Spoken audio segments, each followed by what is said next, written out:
Hola, bienvenidos a esta colección de vídeos sobre ofimática básica en la que se intenta dar una serie de ideas generales, bueno, pues para que el que quiera hacer oposiciones esté estudiando a distancia o bien porque lleve una pequeña empresa y estas aplicaciones le pueden venir muy bien o simplemente porque quiere aprender informática, ofimática. Bien, en esta vídeo de la parte de base de datos vamos a explicar el proceso de trabajo desde el punto de vista teórico y en el vídeo siguiente lo veremos desde el punto de vista práctico, es decir, entrando ya en la base de datos.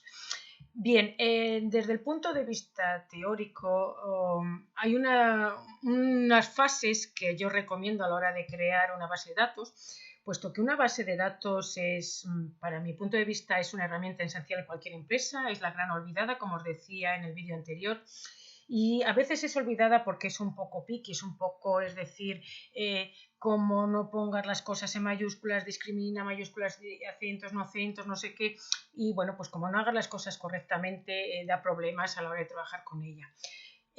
Yo recomiendo estos pasos, no es que sean obligatorios porque hay mucha gente que empieza a hacer base de datos introduciendo datos y luego ya crea los campos y luego las relaciones que da problemas porque si no se ha escrito bien con una serie de reglas y demás da problemas. Entonces yo recomiendo esta serie de pasos, insisto, no es que sea obligatorio.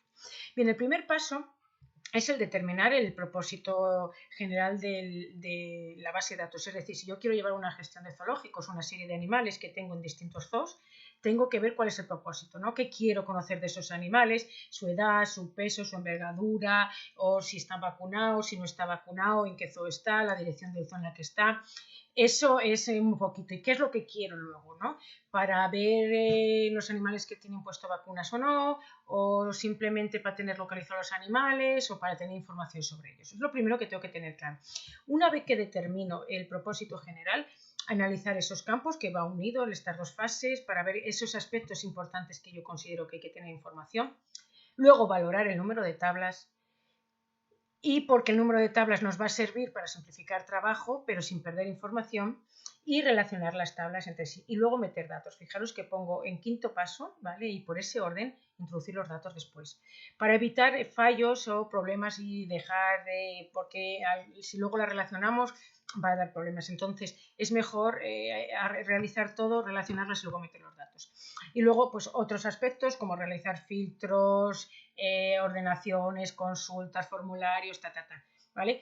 Bien, vamos a empezar por el primero, el propósito de una base de datos. Bien, pues si vamos de una gestión de zoológicos, lo que yo quiero es conocer, tener información relativa a la base de animales. ¿Vale? Sabiendo esto, el segundo paso que tendríamos que analizar es el qué campos son necesarios, ¿no? ¿Qué campos necesito yo de esa base de datos? ¿Vale? Es decir, si quiero saber la fecha de nacimiento del animal, la edad, si es peligroso, si es ovíparo o no es ovíparo, toda esa información, que son en los campos. Dentro del campo además tenemos que saber qué tipo de dato es y qué tamaño tiene, al menos esos dos aspectos, tipo de dato y tamaño. Luego veremos en otras propiedades otros aspectos que lo veremos en otro vídeo. Bien, el tipo de dato, si es texto, ¿vale? Y luego el tamaño, pues si con un nombre con 15 caracteres nos sirve, con 20, lo que sea, ¿vale? Se recomienda no dejar el tamaño que viene por defecto, porque si yo dejo el tamaño porque viene por defecto, luego lo ocupe o no, la base de datos va a ocupar ese espacio. Entonces se intenta ajustar el tamaño lo máximo posible para que la base de datos no ocupe más de lo necesario.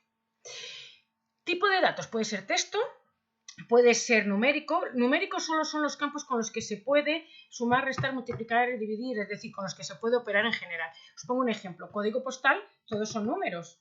Sin embargo, con el código postal no se suma, no se resta. Luego, siempre va a ser texto. Lo mismo pasa con el NIF, lo mismo va a pasar con el teléfono, por ejemplo. Los campos lógicos o campos si no es, por ejemplo, el campo ovíparo. Sí, o es o no es. ¿O es peligroso? Sí, no. Campo fecha, obviamente, para ese tipo de fecha de nacimiento, ¿vale? Y bueno, pues luego podemos tener menús desplegables en un asistente de búsqueda o podemos insertar objetos OLED o insertar PDFs, archivos, que viene muy bien de cara pues poder la posibilidad de llevar un libro registro de facturas emitidas o facturas recibidas o de correspondencia de entrada o de contratos de trabajadores, de altas, de bajas, todas estas cuestiones que yo pueda subir el documento. Esto nos garantiza que no vamos a tener que fotocopiar tantas veces ese documento. En empresas grandes que tienen una misma factura, lo tienen almacén, lo tiene, por ejemplo, contabilidad, lo tiene tesorería, es un desborde. Y si no fotocopian muchas veces la misma factura, pues esa factura se pierde o la tiene cuando va a buscar la tesorería, lo tiene almacén, cuando lo quiere almacén, lo tiene contabilidad, etc. Bien, pues este tipo de campos, objeto ley y demás, o bien archivo, o bien hacer un hipervínculo, nos va a permitir tenerlo, que la gente que necesite lo consulte, vea el documento sin tener que moverse de su sitio y evitar que se pierdan documentos o, más importante, evitar tiempos en una empresa. Vale. En cuanto a esto, además, tenemos que tener en cuenta bueno, pues otras propiedades que vamos a ver en otro vídeo, como van a ser el formato, máscara de entrada, regla de validación, ¿vale? Pero no quiero entretenerme en esto, sino ir a lo básico ahora mismo. Lo que sí, cualquier tabla va a tener que tener un campo clave. Un campo clave es aquel campo que no se va a repetir a lo largo de la tabla. Así, por ejemplo, si yo tengo una tabla de animales y tengo un nombre y sé que nunca voy a llamar a dos animales igual, el campo clave sería ese nombre. Cuando en todos los campos que tenemos en una tabla no hay ninguno que no se repita, se soluciona fácilmente. Se crea un código de animal y que sea autonumérico, de tal manera que el primer animal sea el 1, el segundo el 2, el tercero el 3, tal. Por supuesto, y si yo quiero un campo de 0, 1, 0, 2, poner ceros antes del número, tendríamos que ir a un campo texto, ¿vale? No podría ser uno numérico o autonumérico. Bien, pues ese es el que no se repite. Si ningún campo cumple ese requisito, pues lo único que hacemos es crear un campo ficticio que no se repita y ya está. Vale, si nos vamos un poco a ver este análisis, ¿no?, de una gestión de zoológicos, pues veis, aquí veis los campos que más o menos necesitamos, pues el nombre, especie, los que consideramos importantes. Insisto, campo es aquel aspecto sobre el que yo quiero tener información. Especie, sexo, fecha de nacimiento, bueno, pues aquí tenéis todo. Aquí tenemos un tipo de datos, texto, fecha, numérico, un poco de todo. Lo primero que hay que hacer es analizarlo, ¿vale? Ver el propósito de la base de datos y lo segundo, estudiar sus campos, analizarlos, ¿vale? Es muy importante ver su tamaño y veis que aquí tenemos pues un campo clave que puede ser el nombre. Yo ya sé que nunca se va a llamar igual el animal, si no crearía un campo ficticio, ¿vale? Y hay una serie de campos. Todos estos son sobre los que quiero tener información. Pues yo lo estudio su nombre, estudio el tipo de dato, el tamaño y si es clave o no. Bien, el siguiente aspecto, una vez que lo hemos estudiado, es el número de tablas que vamos a ver. Para ver el número de tablas hay una forma muy sencilla que yo siempre aconsejo. ¿Veis? Aquí tengo todos los nombres que antes tenía en la tabla, los tengo aquí y empiezo a rellenar. Lo que yo siempre aconsejo es intentar meter todos los campos en una tabla, en una sola tabla. Y luego empezar a hacer registros ficticios. Así tengo el registro del nombre animal A, que es un león, tal, su sexo, fecha de nacimiento, tal, es mamífero, tal, su dirección está en este zoo, vale. Pues fijaros, luego tengo una rana con todos estos datos, vale. Luego vuelvo a tener un león, ¿veis? Que están en naranja. Bueno, pues obviamente cambian sus datos de fecha de nacimiento, envergadura, peso, pero resulta que, bueno, pues como el león es mamífero, vuelvo a repetir todos estos datos. Cada vez que doy de alta a un león, hay una serie de datos que repito, que no tiene sentido. Sin embargo, yo quiero tener información de los animales sobre esto. Pero claro, no tiene sentido que cada vez que meta un león, vuelva a tener que repetir una serie de campos. Y fijaros que me pasa lo mismo cuando están en el zoo X, repito esos datos. Si tengo más animales en el zoo X, vuelvo a repetir su dirección, localidad, código postal, teléfono.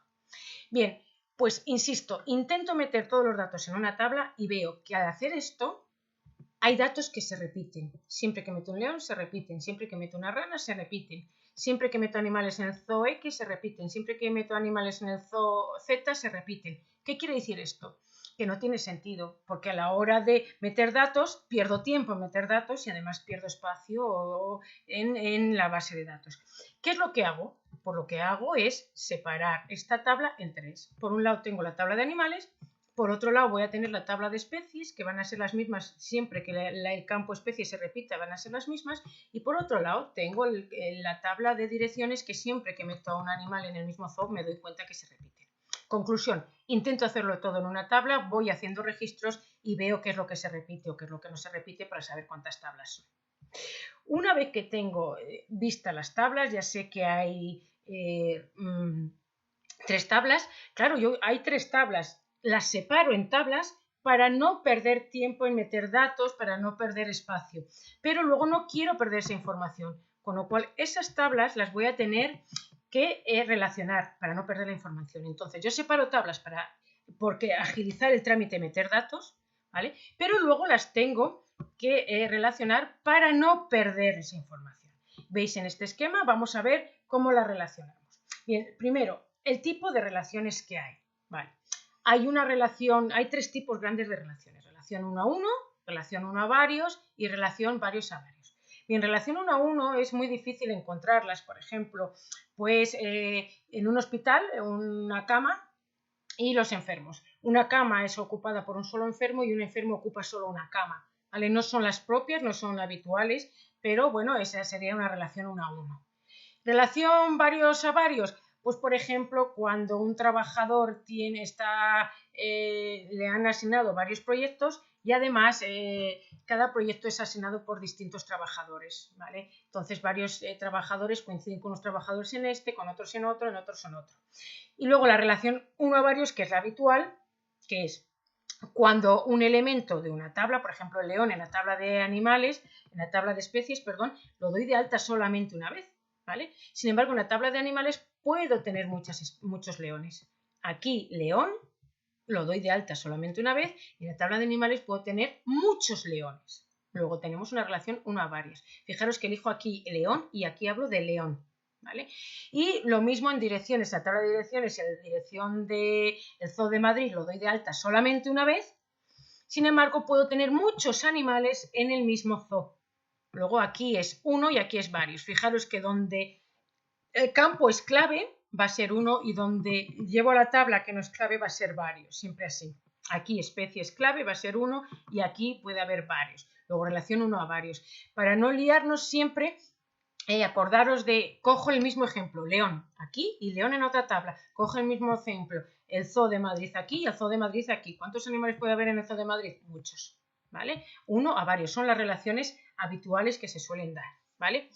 Bien, pues una vez que hemos analizado estas relaciones, un pequeño, bueno, cuando nos salga una relación 1 a 1, que sepáis que es que nos sobra una tabla, que lo podríamos haber puesto todos los campos en una tabla y era suficiente. Si nos sale una relación varios a varios, quiere decir que nos hace falta una tabla, ¿vale? Visto esto, bueno, pues otro elemento de las tablas es el saber, una vez que se relacionan, qué tipo, veis aquí tenemos las tablas, una a varios, la integridad referencial y actualizar en cascada, eliminar en cascada. Actualizar integridad referencial quiere decir que yo no puedo dar de alta un animal en un zoo que si antes no he dado de alta al zoo. Si nos vamos a una empresa por ejemplo, de pedidos, yo no puedo vender un artículo que no lo he dado de alta. Pues aquí yo no puedo decir que un animal está en un zoo si antes no he dado de alta al zoo, ¿vale? Eso sería integridad referencial. ¿Qué nos implica esto? Claro, pues la integridad referencial nos implica que yo no puedo empezar a meter datos por la tabla de animales. Antes tendría que dar de alta las especies, antes tendría que dar de alta los zoos y luego ya podría rellenar los animales. Es decir, la tabla de animales donde hay varios, donde hay unas relaciones de varios, es la última que se rellena, ¿vale? Si yo exijo, que no es obligatorio exigir integridad referencial, exijo integridad referencial, luego tengo la opción de poder elegir actualizar en cascada y eliminar en cascada. Que la ventaja es que si un animal, una especie desaparece, quito y se van todos los animales, o al revés, si la creo se actualizan todos, o la cambio de nombre se actualizan todos, ¿vale? Entonces la puedo modificar, con lo cual es una ventaja. Y luego me garantiza, que es lo que yo os decía, yo hago las relaciones antes de meter los datos, con lo cual, si aquí yo he creado una especie león y lo escribo con acento y aquí vengo y la escribo sin acento, me avisa la base de datos, ¿vale? No existe esa especie. ¿Cómo que no? Si yo he dado de alta león, bien, pero no la estás escribiendo igual. Con lo cual es muy importante primero los datos, crear las tablas, relacionarlas y luego meter los datos, ¿vale? Que sería el siguiente proceso. Una vez que tengo las tablas, ir metiendo los datos, ¿vale? Esos datos que ya tengo los voy metiendo y con estas capacidades de integridad referencial que nos va a garantizar que estamos haciendo bien la base de datos y luego a la hora de hacer consultas no vamos a tener problemas, ¿vale? Por eso yo recomiendo eso. Bien, a la hora de introducir datos, bueno, pues ya sabéis que discrimina mayúsculas, minúsculas, acentos o sin acentos, con lo cual se suele aconsejar escribir los datos siempre en mayúscula y sin acentos, ¿vale? Y bueno, pues una vez que ya hemos introducido los datos, El resto de fases sería ya trabajar con esos formularios. Puedo hacer filtros, voy a poder hacer consultas, informes, voy a poder trabajar con formularios, todos esos aspectos que tiene una base de datos que, bueno, pues que para poder trabajar con ellas. Entonces, esto es desde el punto de vista teórico, que es esencial en la base de datos tener estos conceptos claros, y en el próximo vídeo hablo ya de hacer todo esto a través de una base de datos, creando ya todo, ¿vale? Todo el proceso de creación de tablas, de relacionarlas, meter datos, etc. Bien, espero que os haya gustado. Hasta luego.